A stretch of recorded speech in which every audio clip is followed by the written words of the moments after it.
It was supposed to be an incredible opportunity, a big break for a small band that hadn't yet made their mark. In 1995, Jack Black and Kyle Gass were just starting out with their acoustic comedy rock duo, Tenacious D. They were raw, weird, funny, and loud in their own way, but not exactly what you'd call Tool adjacent. Still, they had one big thing going for them. Maynard James Keenan believed in them. As one of their earliest supporters, Keenan invited Tenacious D to open for Tool during 3 live shows. One of them was at the T-John Theater in Bakersfield, California. The kind of gig that could change everything.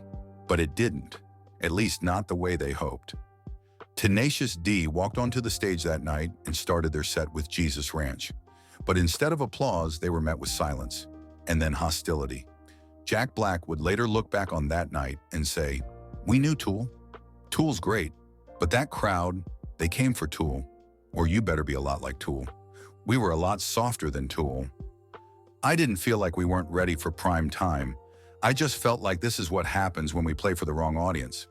Tool fans didn't just ignore them.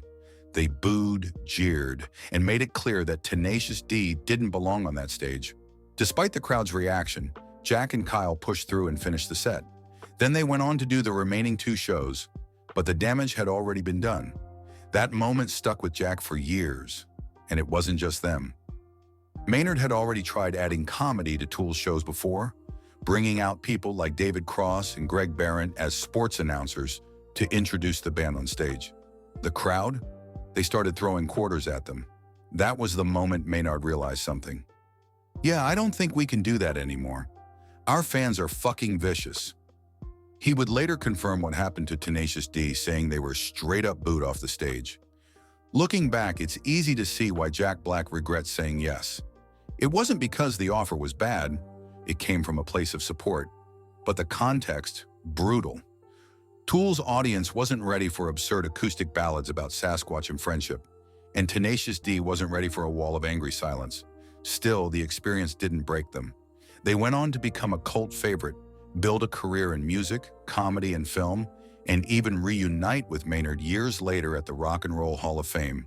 But that tour in 1995, that was the kind of lesson that stays with you. So what do you think? Should Tenacious D have taken that stage? Or was it a mismatch from the very beginning? Let us know in the comments. And if you like this video, don't forget to like and subscribe for more deep-cut stories from the world of rock and metal.